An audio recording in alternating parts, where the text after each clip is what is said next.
Hello. सुबह-सुबह जब कुछ गड़बड़ हो जाता है ना, तो फिर पूरा दिन ही ख़राब जाता है। तो यहाँ पर देखिए, सुबह में तो मेरी भिंडी जल गई थी और अभी दूध जल गया। दूध मैंने रख दिया था गर्म होने के लिए, ऋषु को दूध चावल खाना था। तो फिर मैं दूध रख दी कि थोड़ी देर में गर्म हो जाएगा, तब तक मैं आ जाती हूँ। बाबू रोने लगा, उसके पास चली गई और फिर मेरे ध्यान से उतर गया और ये दूध का पूरा पतीला जो है नीचे से सारा जल गया, दूध गाढ़ा हो गया बिल्कुल। फिर अब इसको क्या करते, किसी लायक तो रहा नहीं क्योंकि बहुत गंदी स्मेल आ रही थी। फिर मैंने इसको पानी में डाल के रख दिया और ये सारे बर्तन फिर मैंने धो लिए क्योंकि सुबह नाश्ते के बाद बर्तन धुले नहीं थे, तो वो सारे बर्तन धुल लिए।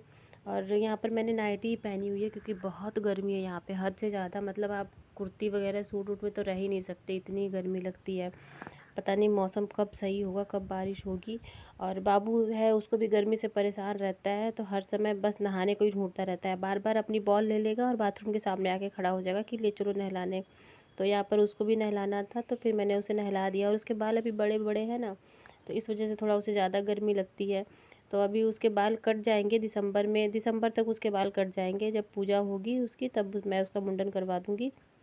नहाने के बाद बाबू मस्ती करने लगा, तो फिर मैंने इसे छोड़ दिया कि थोड़ा देर खेल ले, सूख जाएगा जब, उसके बाद इसको पाउडर लगा करके कपड़े पहना दूँगी। तब तक मैं सब्ज़ी काट लेती हूँ क्योंकि अभी तक सब्ज़ी बनी नहीं थी और दाल चावल तो बन गए थे और इनके खाना खाने के लिए आने का टाइम हो गया था।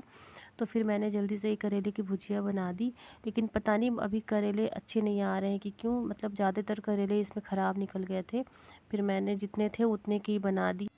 फिर शाम को ऋषु की ट्यूशन टीचर आ गई थी, तो वो अपना ट्यूशन पढ़ रहा था और बाबू अंदर परेशान हो रहा था, तो मैं इसे छत पे लेके चली गई थी। लग रहा था कि बारिश होगी, तो थोड़ा सा मौसम सही सा लग रहा था, तो मैं ले गई छत पे। लेकिन छत पर भी उतनी गर्मी लग रही थी, मौसम बादल सा था लेकिन गर्मी तो वैसे ही थी।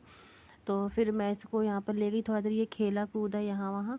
और अच्छा लगता है, शाम में बच्चे थोड़ा सा बाहर निकलते हैं तो थोड़ा सा उन लोगों को भी अच्छा लगता है। दिन भर घर में ही पैक रहते हैं, तो ये और कहीं तो ले जा नहीं सकते हैं क्योंकि आगे जो घर के आगे में जो है रोड, वहाँ पर बहुत गंदगी रहती है। तो वहाँ पर ये चलते चलते कुछ भी उठा लेता है और उठा के तुरंत मुंह में डालता है, तो इसलिए उसको मैं वहाँ नहीं लेके जाती हूँ। तो इसलिए छत पे ही ले आती हूँ, छत पर रहता है तो साफ़ सुथरा रहता है और कुछ गिरा पड़ा नहीं रहता है, तो ये मुंह में लेने का नहीं। लेकिन ये जो दीवार है ना, उस पर ये कबूतर ने सब जगह पॉटी कर रखी रहती है, तो उसको थोड़ा देखना पड़ता है, बार बार इसको हटाना पड़ता है वहाँ से। और ये अपना खेल कूद रहा था यहाँ पर, इसने बहुत मस्ती करी।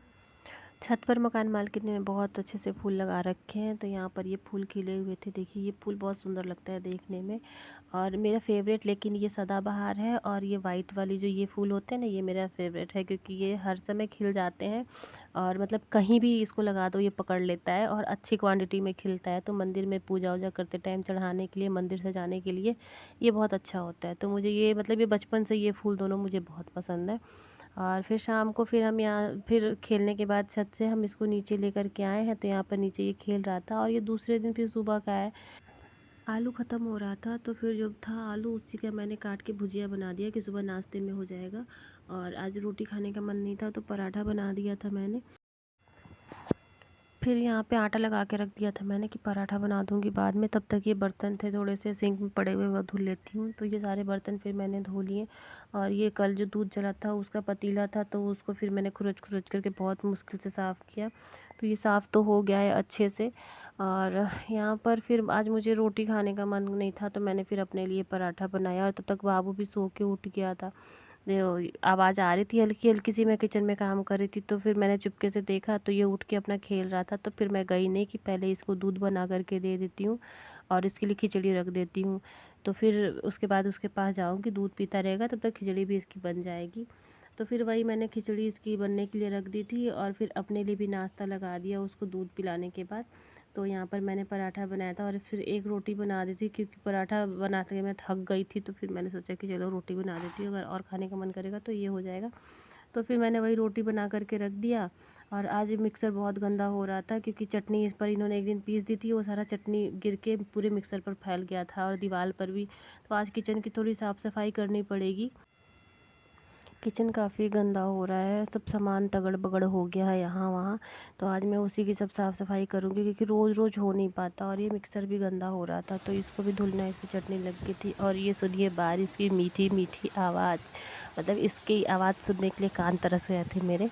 बारिश हो रही है, दोपहर के 3 बजे हैं अभी, और इतनी तगड़ी मतलब बारिश हुई है और आंधी तूफान के साथ हुआ है बारिश बिल्कुल। और ये देखिए बाहर पूरे मतलब पूरा बारिश हुआ है, पूरा पानी लग गया है हर जगह। और यहाँ पर मेरे पौधे हैं, उन्हें भी पानी मिल गया। नहीं तो सारे के सारे पौधे ऐसे मुरझा से रहे थे, मतलब खुद से पानी डालती थी कितना भी, लेकिन मौसम गर्म रहता था तो सारे पौधे वैसे ही हो जाते थे। लेकिन अब थोड़े से लग रहा है कि अच्छे होंगे। और ये रिशु ने रिकॉर्डिंग करी है, मतलब सावन की पहली बारिश हो रही है यहाँ पर। ये आंधी इतनी तेज़ आई थी कि पेड़ उखड़ के और डाल टूट टूट करके पूरे रास्ते में गिर गए, बिजली के खंभे टूट गए, तार टूट गए, मतलब बहुत तगड़ी आंधी आई थी एकदम। मैं तो डर गई थी, मैं तो रूम में थी इस टाइम। और इतनी तगड़ी आंधी आई तो फिर मैं तो भागी भागी गई, सारे दरवाजे खिड़की बंद किए। और मुझे पता नहीं था बाहर पेड़ गिरा हुआ है, और ये देखिए बाहर पेड़ गिर गया है, लाइट चली गई है, और लाइट पता नहीं कब आएगी।